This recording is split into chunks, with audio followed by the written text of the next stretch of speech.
Dumelang, welcome to Face the Nation. My name is Clement Manyatela. Great to have you with us here on SABC News. On the show tonight, the ANC wants its former president Jacob Zuma, who is now the leader of the MK party, to have his membership terminated after the ANC's disciplinary committee found him guilty of violating the party's constitution. But Zuma's representative says he won't stop fighting. So what's next?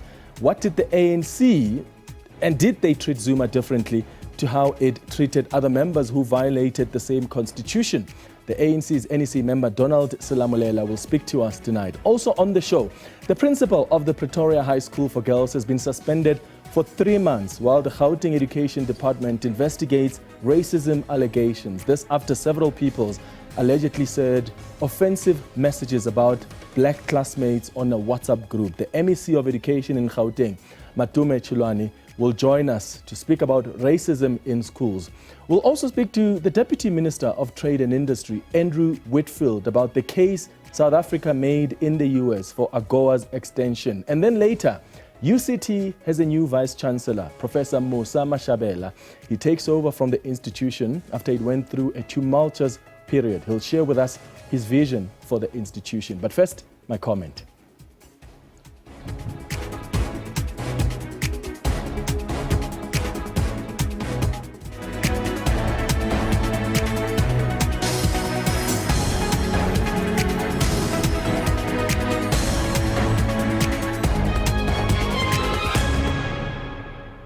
So, the ANC has finally concluded its disciplinary hearing against its former president, Jacob Zuma. Isn't it weird that we're talking about Jacob Zuma, who's still fighting to remain in the ANC while he is the leader of the MK party, which was the big winner in this year's elections? I've not really come to understand what the end goal is. So, let's say he won this case, right? And he remained an ANC member. And maybe President Cyril Ramaphosa leaves the ANC, or, I don't know, resigns as president. What would he do?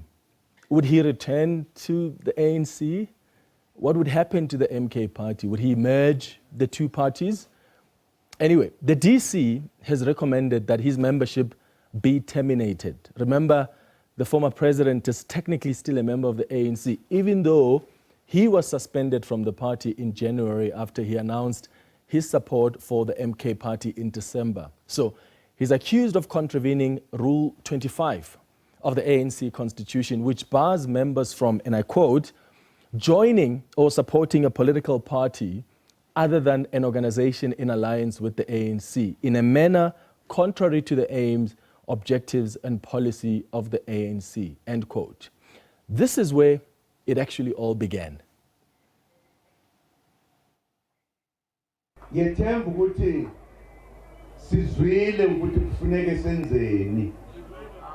I trust and believe that we are all in agreement. Everyone in one household must vote for the same party. That's a non-negotiable. You must argue and convince them that here in this house, you vote for Umkhonto weSizwe.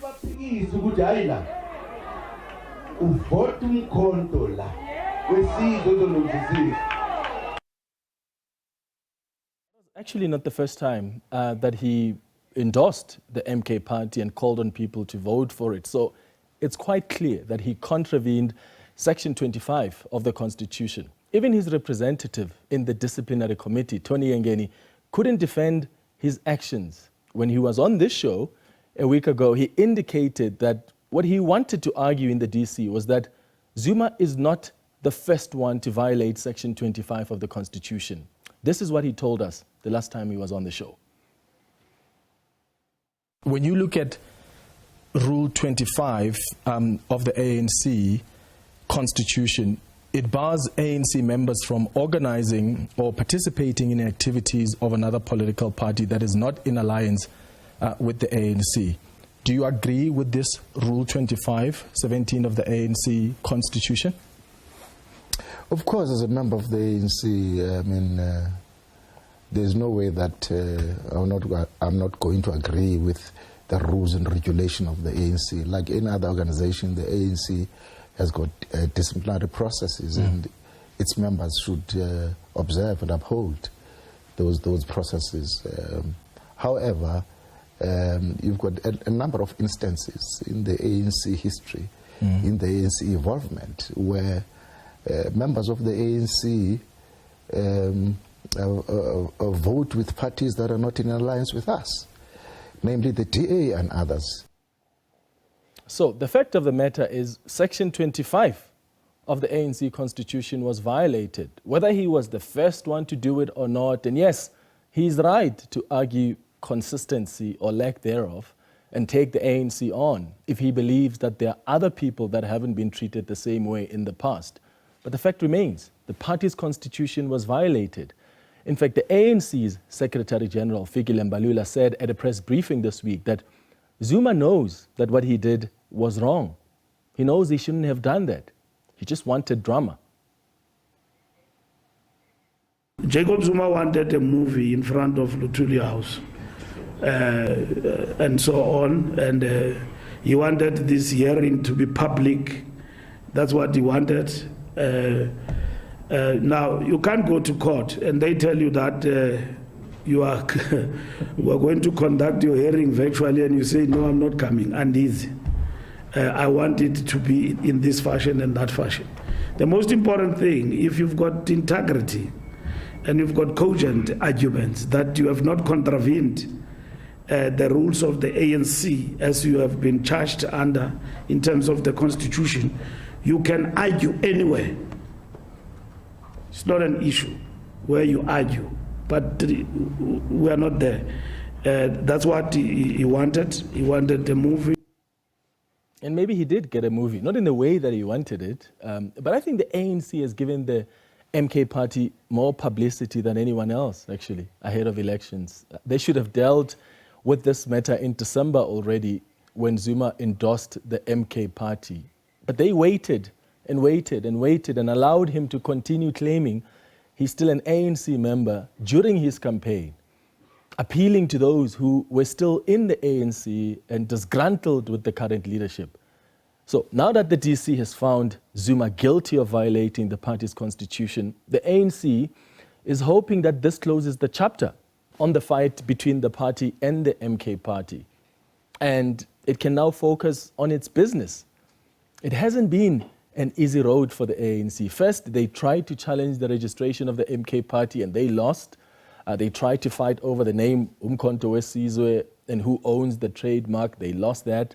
They took the MK party on at the polls, and Zuma really dealt with the ANC because he took a lot of ANC supporters, making his party the biggest winner at the polls.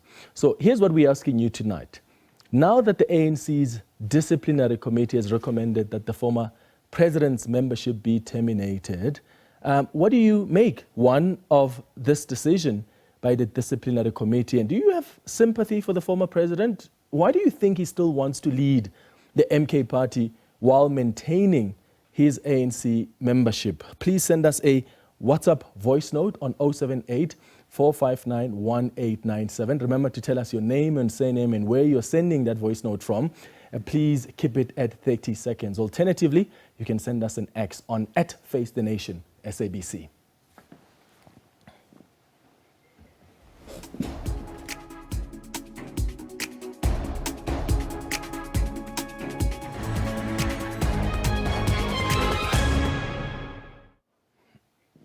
All right, now let's bring in the ANC on this disciplinary committee that has now concluded its work. The ANC veteran Tony Yengeni, who represented the former president Jacob Zuma at his disciplinary hearing, claims that the process that led to his expulsion was unfair.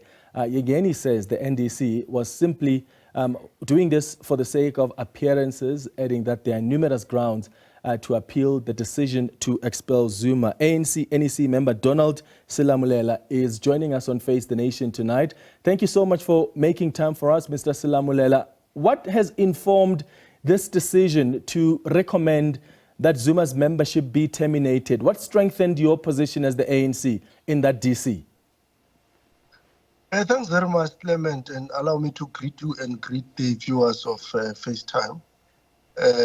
Now, Clement, as you have correctly alluded when you started, I've been following and listening to you. Former President Zuma clearly violated the Constitution of the ANC, and you refer to the specific section, Rule 25, that it clearly violated, very aware of that particular clause, because it is not a new section of our constitution, or it's not a new rule in our constitution, that you cannot, as a member of the African National Congress, mobilize or participate and support or affiliate or be a member of any other organization, then that stands in contrast of what the organization, the African National Congress, stands for. So President Zuma has violated that particular process. But of course, as the ANC, we had to go through the process of taking him through the DC, because that's how matters are processed within the structures of the African National Congress. Clement. His representative, Tony Yengeni, said that their issue is not so much that he didn't violate the Constitution, but it's more about the lack of consistency from the ANC. So he says there are other people that have violated, or let's say voted with the opposition before, violating Section 25 of the Constitution, and nothing happened to them. You see, Clement, when you are arrested for stealing egg, you don't then say, I've seen others stealing. You deal, if each and every case is dealt with its own merit. We are seated here with the matter of President Zuma, and what has been ventilated before the DC is the matter of President Zuma violating the rules. And Tony Yengeni, a senior leader of the ANC, served many years in the African National Congress, knows exactly, and by his own confession and by own conceding, the President Zuma was wrong. President Zuma violated the constitution of the ANC, violated Rule 25, and I don't know why would he want to create another storm or another drama outside dealing with the matter presented before him. And indeed, if he strongly feels that he had a matter to raise with the NDC, he should have raised those particular matters within a proper process of the African National Congress. Hence, when you are charged, automatically, isn't it, we could have simply said you violated the rule, you are guilty. But you are still given an opportunity, a room, where you then come and ventilate your case, so that on the balance of merits, your case is heard and a determination is made. And I think you correctly quoted the Secretary General of the African National Congress. President Zuma and former President Zuma and his representative just wants drama. You can never have a situation where you violate the rule. After violating the rule, you then want to say your ground is that others have equally violated the rule. But when you are called to come and ventilate your case, you then want to determine the manner in which you must be you must ventilate your case. That you determine how, when, the methodology in which your case must be heard. That is unheard of. And indeed, as Secretary General is correct, that the former President Zuma just wanted to create a drama out of and about this thing. And I think you make a fair point that at the moment we are dealing about the case of the former president. But I think we must also ask you as the ANC, why is he the first one to appear before a disciplinary committee when there have been other people before that went against the ANC's position? I mean, as the ANC, you once promised that the ANC would decide on the fate of members who voted against the party line in the Phala debate. Nkosazana Dlamini Zuma was one of them. She voted for Parliament to adopt the Phala report, which went against the ANC's position. She voted with the opposition. Supra Mahoma-Pilu, Mervyn Dix, Musebenzi Zwane, I can go on and on. What happened to them? They voted in support of the opposition. What happened to them? Clement, like I'm saying, each and every matter will be dealt in its own merits and in its own case. So let's give an example. If you are to say today, Donald public has violated this or that clause of the African National Congress, and you are giving an example of what would have happened on the occasion of voting in Parliament. Internally, there will be a process even before you are charged, where you are called to come and make your presentations and so forth in preparation for the disciplinary case. I may not have the detail of what would have happened in terms of individual cases, but if we were to speak about those individual cases, we are called upon to come and account. We can account for each and every individual case where Donald would have transgressed and you feel that the matter has not been processed thoroughly. But what I'm saying is that you do not deal with a matter in that particular way individually we must account for our own transgression, for our own commissions or omission. Yeah. So the ground for me when I violate the law can never be that I've seen Clement doing the same. Yeah. Because I must then be able to say, I know that in the case of Clement, this is what should not have happened. And that will then be ground for Yeah. mitigation when your matter is presented before the court, Yeah. before the disciplinary committee. Yeah, and you're right. Two wrongs don't make a right. And that's the point that I made to Tony Yes. Ngeni when he was here. But I'm putting that matter aside. I'm saying I also Yes. understand where he is coming from. You can't be a party that claims to be consistent in the application of its principles and laws, and yet when some people violate the ANC constitution, we don't hear anything about it, which is why I'm saying the last I heard, and I've been checking quite closely, the last I checked, the ANC promised that the NEC is going to deal with members of parliament who voted in support of the opposition in that Phala matter. Ever since then, the ANC has not done anything about those members. In fact, some of them are back in parliament. What does that communicate to other members of the ANC about your consistency in the application of your rules? I can assure you, Clement, there'll always be complaint about consistency or inconsistency thereof. And that because matters like I indicated are dealt separately. They are dealt separately in terms of their own merits, and the process that will then be followed, it depends on the merits that would be dealt with at that particular time. If, for instance, we are to get a query on what would have happened with Mama Nkosazana in as far as the DC is concerned, we could be able to come here and account in terms of the process that would have unfolded. What I'm saying, Clement, is that where we are sitting at this particular point, as we are processing the matter of President Zuma, we shouldn't be looking on the other side, on the other matter, because if you are to call me tomorrow here and say, Donald, can you account in as far as the process of Nkosazana Dlamini Zuma is concerned, or the process of Donald Selamolela is concerned, when Donald was supposed to appear before the DC, I can then be able to get that particular file, come before you and say, this is the process that is unfolding in as far as the matter is concerned. And when you started the show, you correctly said we could have dealt with the matter of Zuma in December. But like I'm saying, when you deal with this particular process, even before you arrive at the NDC point, there are processes that then unfold where you want to engage the member to get to understand and so forth. So I didn't want to qualify what would have happened in terms of individual cases at this particular point. But I can assure you, each and every matter within the African National Congress is processed to the latter. So if you were to ask me about Donald, I can come here and say, this is what would have happened to Donald when he voted on the Phala matter against the stand of the African National Congress. If you were to ask about Mama Nkosazana Dlamini Zuma, I can come and account for that. But for now, as we are dealing with the matter of former President Zuma, I wouldn't want us to cloud the matter with others. And I get your point about consistency and inconsistency.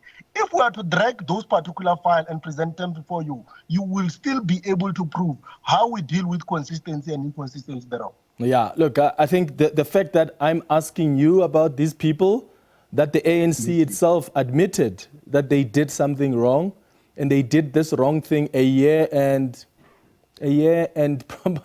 7 months ago.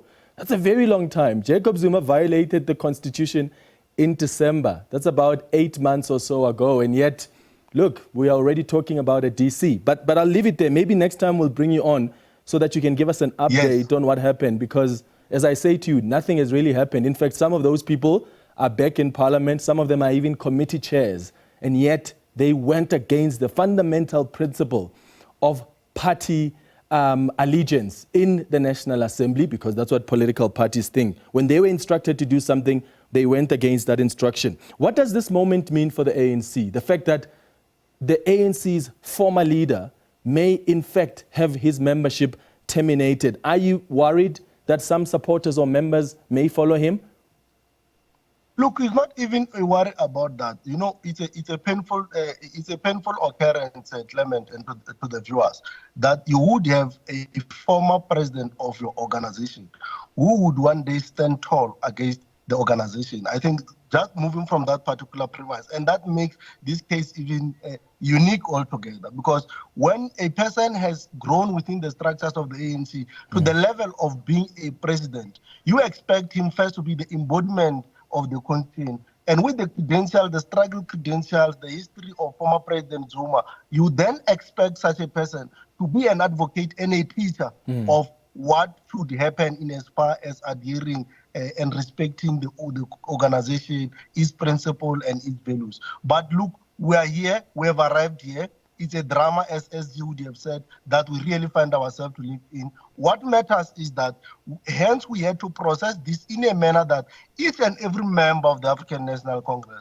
will then be able to appreciate that we did follow a process. We wouldn't just jump today, he has violated, and then immediately must be dismissed. We had to follow the process so that all and sundry, all members, supporters, and everyone, including the community at large, should learn from this particular process. Yeah, Tony Ngeni, as his representative as the ANC, what did you make of that?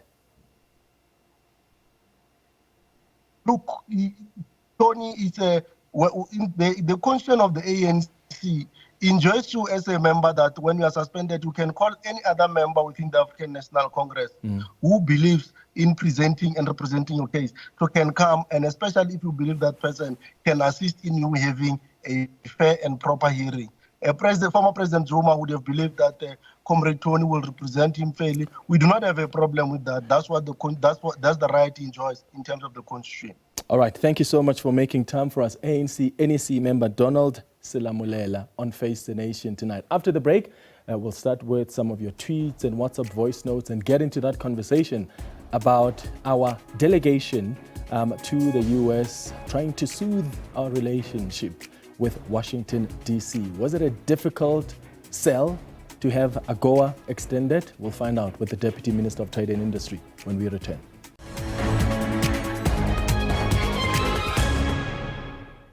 Welcome back. So here's the question we've been asking you tonight. Now that the ANC's disciplinary committee has recommended that former President Jacob Zuma's membership be terminated, what do you make of this development?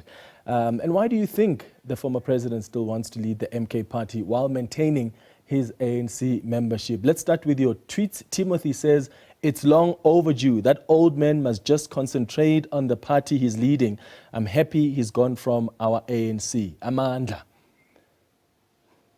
Malume says, JZ loses nothing, but it is the ANC that is going to continue losing support while the MK keep on gaining. No ANC president has achieved all great things Jay-Z has achieved as president. Abongile says, expelling JZ from the ANC is expelling the ANC in the upcoming local government elections in KwaZulu-Natal municipalities, even though the ANC had no choice. Alfie says they should have done it a long time ago. Just because he went to jail, he thinks he can do as he likes. People fought for the ANC and are respecting the chosen leadership as much as he was respected during his tenure. He expelled himself. That's a message from Mutsamai in Borakalalo. All right, thank you so much for your tweets or your access. You've also sent us some of your WhatsApp voice notes responding to this question we are asking you tonight. So let's take a listen to some of the WhatsApp voice notes that have come through. Good evening, Clement. I agree with Mbalula. Zuma just wanted drama, of which he didn't get, and publicity. For me, controversies where he knew very well that he had already sealed his fate. So all he wanted was just a drama and publicity. Thank you very much, Peter Maida Machaba from Letswatla. Good evening, Clement. It's General here in Ndwedwe, KwaZulu-Natal. Good riddance. Good riddance. Congratulations to the ANC for expelling that rebel called Zuma. Good evening, the viewers and Climate. I think the ANC, they did the right thing. to fire Jacob Zuma, and they must take everything that belongs to ANC from Zuma.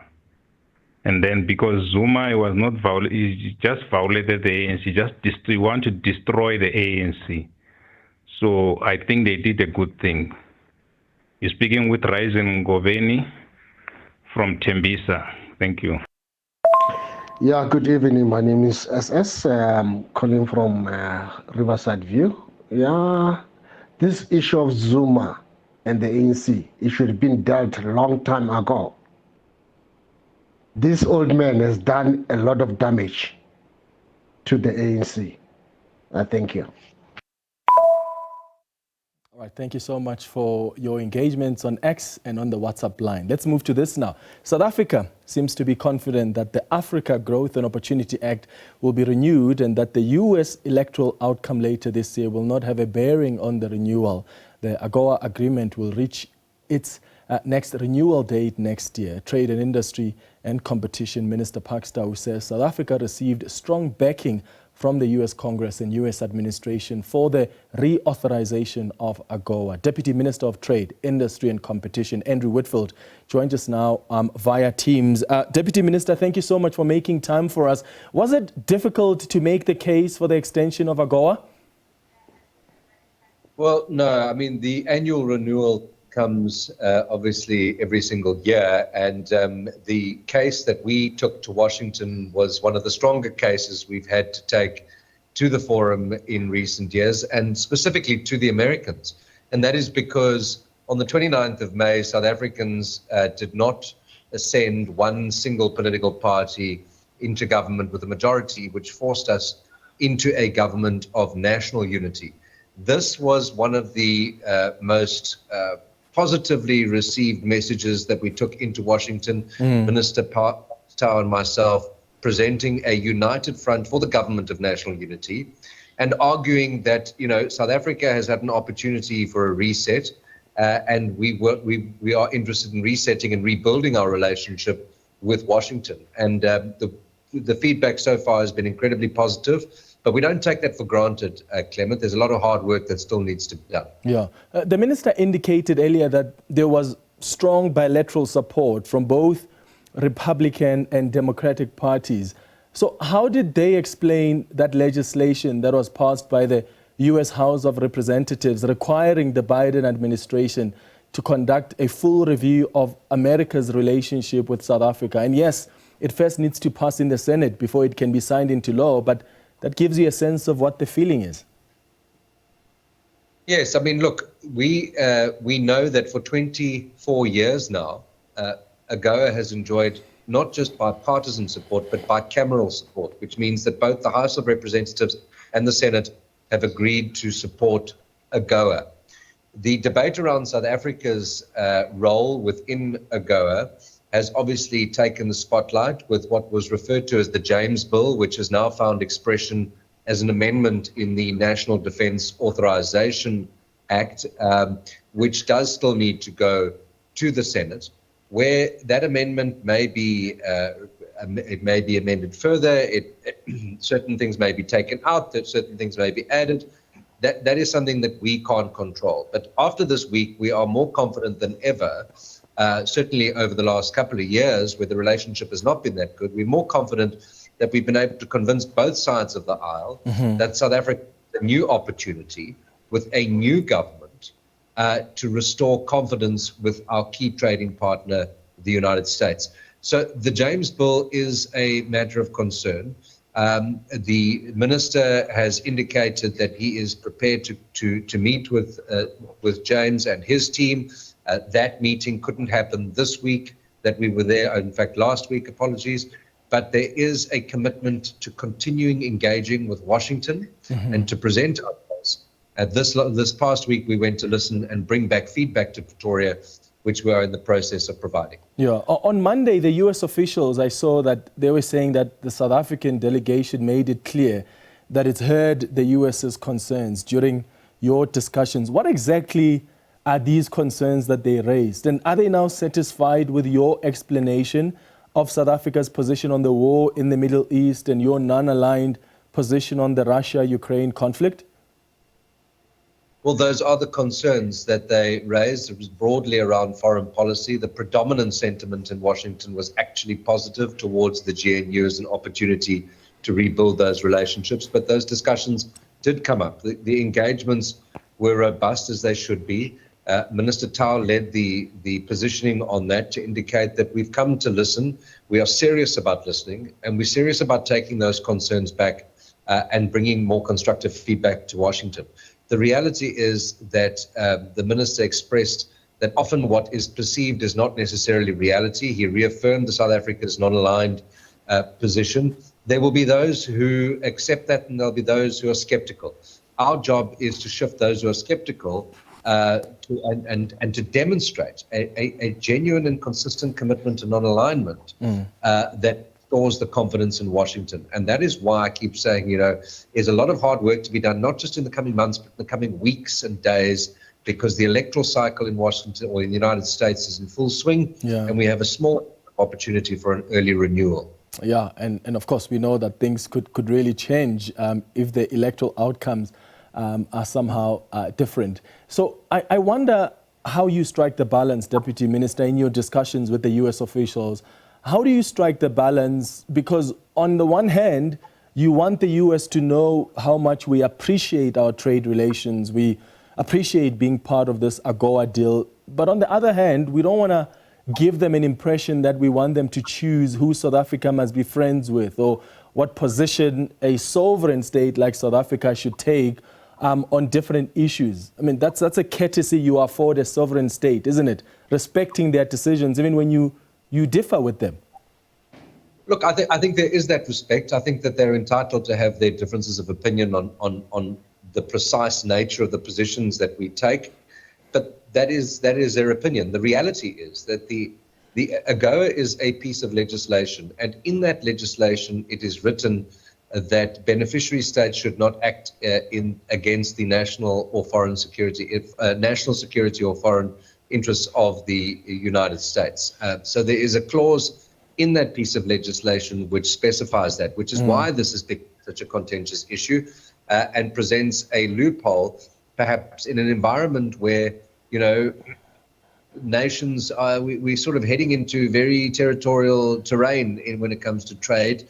A lot of retreating to more protectionist measures. We need to navigate this very carefully. You're right. We have to balance foreign affairs, international relations with trade, but at the same time, we have to argue with the Americans that non-trade issues should be set aside for a separate discussion, and let's see how we can benefit mutually from a positive trade relationship on what we can import and export between our two great nations. Absolutely. Just lastly, what reviews and I suppose reforms are necessary? How can this trade agreement be changed to be more impactful? Because even the US trade officials conceded at some point that AGOA had actually failed to meet the expected targets since it was launched in 2000. I think it was the Deputy US Trade Representative, Constance Hamilton, who made this concession.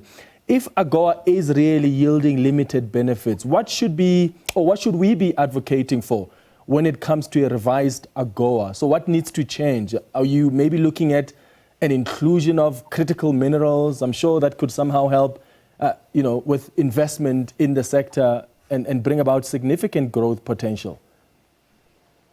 Well, there are two components to AGOA. The one is obviously economic, and the other is developmental. And it is an extraordinary opportunity for African states in sub-Saharan Africa to benefit. Not all have benefited. That was acknowledged even amongst AU trade ministers, that there's a lot more work to be done to exploit the benefits that are available through AGOA. But yes, conversations are happening around eligibility criteria, for example. So graduation from AGOA and what that means for countries like Mauritius and South Africa, and how we can retain membership of AGOA as key economies. So South Africa, for example, is critical to the regional value chains, and we're aware of that. South Africa is a key partner within the African Continental Free Trade Area, and we're finding ways to harmonize AGOA with the AfCFTA, but also to look at certain products, whether it be poultry, whether it be pork, whether it be avos, there are a whole range of products, and specifically critical minerals was a discussion. It was a key discussion while we were in Washington. You're absolutely right. But equally from the African Trade Minister's side, including South Africa, was what value addition can we supply domestically without becoming a sort of net exporter of our raw materials. So these discussions are ongoing. They are obviously robust and quite dynamic. But as I mentioned again earlier, the electoral cycle is in full swing in the United States. You know, getting FaceTime is difficult, but we were really, really fortunate to meet with a number of key players in Congress, the administration, and civil society, and we remain confident of our inclusion in AGOA. All right, Deputy Minister Andrew Whitfield, thank you so much for joining us on Face the Nation tonight. We'll be back after the break.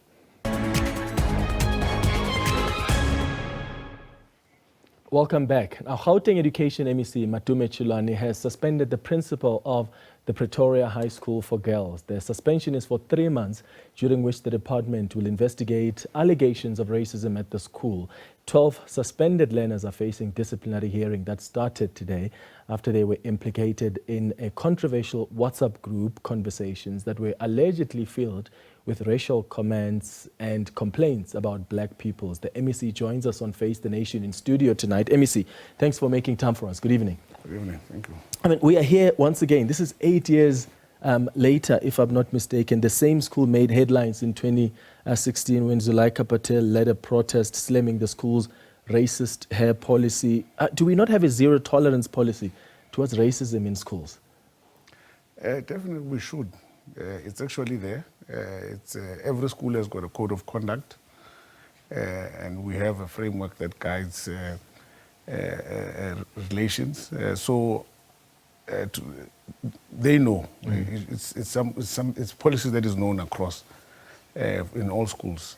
That's why we're very quick to come closer to the issue when we found out when this WhatsApp conversations came out. Yeah. When did the principal know? My understanding is that the principal has been suspended because apparently he knew about these complaints of racism. Yes, well, we're still investigating the allegation. That's why we suspended her in the interim. Now, it has come to our attention that from last year there was a whistleblower about these conversations, and the principal did not act on it or do anything about it. The operative word that was used is that it was going to blow away. So it didn't blow away, it actually grew.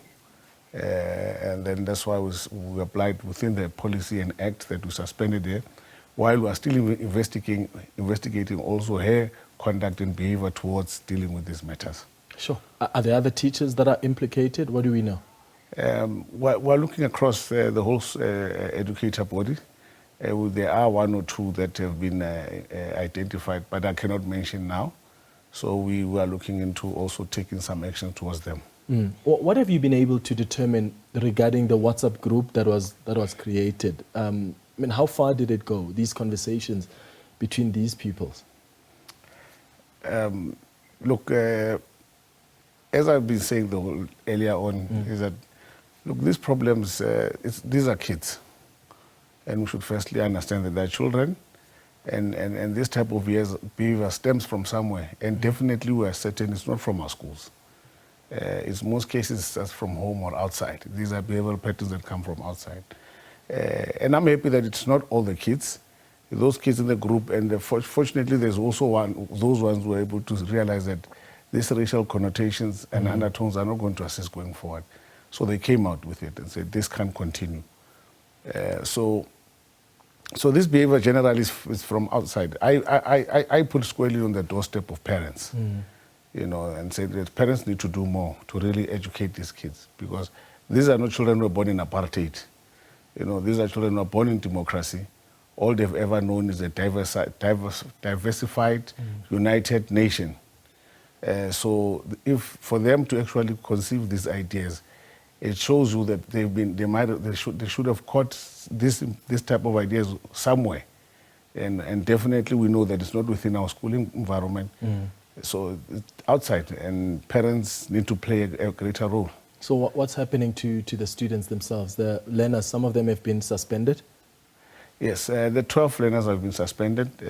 8 of them are prefects, which obviously meant that we withdraw all those appointments. And so the disciplinary process has started. It actually started yesterday, the whole day today.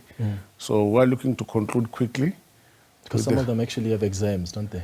Yes, it's actually exam period now. And so we want to quickly deal with it so that we can allow learners back to the school. And obviously they have to take some form of responsibility. If they're found guilty, there will be some form of punishment that will be meted out, obviously. But it's not punishment, it's a rehabilitative process because they're still young. We want to rehabilitate them before it gets worse. And that's what we want. We're moving towards a restorative process for them when they're found guilty, and also looking, because we're also bringing in another program that deals with diversification and social cohesion into the school. So I saw that some of the learners were complaining about the selective application of the school's code of conduct with harsher treatment towards the black learners compared to the white learners. How diverse is the academic staff even at the school? Because this goes back to that lack of diversity among the teachers in the schools. I don't have the actual percentage outlook of the school, but what I know is the learner population, and over 60% of the learner population is of color, African, colored, Indians. So majority of the population is of color in the student, in the learner community. So in terms of the educator component, I would assume that obviously it means the educators of color are quite few, quite less of percentage in the school. But they are there, I'm certain of it.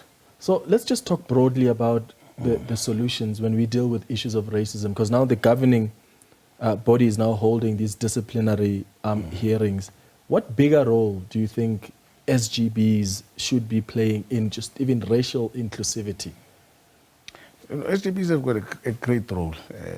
To govern a school, it's a huge responsibility, and to really bring harmony, peace, stability, and function into the school, SGBs have to play that role, and they are aware of it. When we take them through training, we actually make sure that they really do understand that they are the governing body of the school.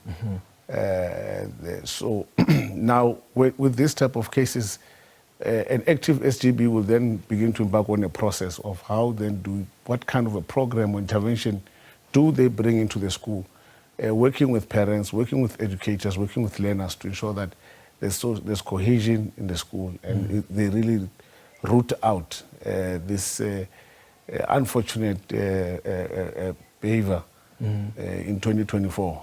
How rife is the issue of racism, though, in our schools? From your own observation, the complaints that have been raised with the department, has it reached crisis level, or is it only just separate incidents?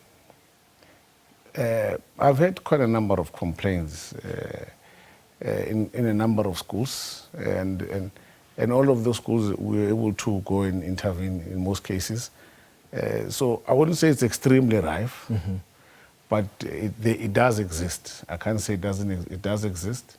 And I've been urging parents that if there are parents who learners come home complain of such, they should let us know. If they don't get help or satisfaction from the school, there's a higher structure, there's the district, there's always up to the MEC, if not the minister, to intervene. We're there. Because we really need to root out racism. We don't need racism in our country. We don't need racism in our schools, because schools are our future. And if racism is there, it shows you that we've got a long way to go as a nation to really get to a point where we really have dealt with this demon of racism. Yeah, and just lastly, the student who blew the whistle, the learner who came up and said, there's this conversation happening on WhatsApp. What's happening with them? Are they being protected? What kind of support are they receiving? No, the first one, remember there's been 2 sets of whistleblowers. The first whistleblower was last year, and the principal did not do anything, according to and we do have this particular documentation to prove that the principal didn't do anything, just left the matter. Maybe the principal did try to, deal with it in a private way. And then this time, it then got into the parents group. And that's where it found its way into the district and to us. That's how it came out, because they took it from there, and then went to the learner groups, and then it went to the parents groups. And that learner is protected. I can tell you nothing's going to happen to that child. That child it shows that this is a child who really loves the country. He really wants a united nation, and believes he does not see any color between their peers. So definitely the learner is safe. All right. Gauteng Education MEC Matumeshilane, thanks for making time for us tonight. Thank you. All right, let's move to this now and wrap up with the incoming UCT Vice Chancellor, Professor Mosa Moshabela, who will now assume office on Thursday, 2 months earlier than initially planned. The announcement follows a decision by UCT's Council in May to appoint Moshabela as the new Vice Chancellor. Professor Mosa Moshabela joins us now via Zoom. Prof, thank you so much for making time for us. And once again, congratulations on your appointment as the incoming UCT Vice Chancellor. Greetings, Clement, and thank you very much, and greetings to your host. I appreciate the invitation. So you're joining the institution after the controversy with the former Vice Chancellor and the Council Chair and the claims of governance failures. There's been quite a tumultuous period there. How do you hope to resolve or restore trust in that institution? Yeah, so I step in, months after the interim Vice Chancellor, Professor Diaredi, had been in place since March last year. So I think at the moment, it doesn't feel as tumultuous as it may have felt, say, the beginning of last year. I've been engaging with the institution for the past 2-3 months, and there is a lot of solidarity in terms of the direction that the university should take going forward. So in a way, I think that it's more about sort of the goodwill to work together and sort out the problems and the challenges that are there. For me, I do think that if I can focus on building unity in a diverse community like UCT and work on the ground to build trust, we might be able to feel united as one UCT team. And with that sort of effort, I'm hoping that some of the challenges that people have faced, some of the trauma or the pain, people might find healing. And for the specific cases where we have to address them in order to find healing or to find some sort of reparation, then we will deal with those as we go along. What is your vision for the institution? It's already rated among the best in the world, but its reputation took a hit over the last couple of years. What does the council expect from you, and what are you prioritizing? Yeah, I think overall the council expects me to make sure that the university stays at the top in Africa and continues to be recognized very well globally in terms of rankings, but also just in terms of scientific contribution and impact. And for me, I think the things that I need to drive to achieve that, one is to try and make sure that the institution is financially sustainable, so that we can continue to support the research infrastructure and the teams that are doing research on the ground. And that should continue to keep the team at the top. But thirdly, also to make sure that we can still retain the talent that we have at UCT, continue to attract new talent and nurture new talent in the university. My view is that it's the people that are there and the talented people that come to UCT that make UCT what it is. And therefore, that's why it's also important to make sure that there's healing on the ground and they can feel that, they are at home at UCT and they can become best versions of themselves. That's how I see it. If we take care of the people, they will keep UCT on top. Yeah. Do you think, from your assessment so far, do you think there's a need for more transformation at the institution? And what are your plans to push for transformation? I'm asking that because some people felt that your predecessor was unfairly targeted by those who were opposed to her transformation agenda? Yeah, I think transformation at UCT needs to continue. I come from the University of KwaZulu-Natal, an institution that's considered arguably one of the most transformed among the top institutions in South Africa in terms of rankings. But we know that the time horizon for UCT may take a little bit more than other institutions to realize full transformation. And I think what UCT can do is really think about how it locates itself. On the one hand, UCT is based in the Western Cape.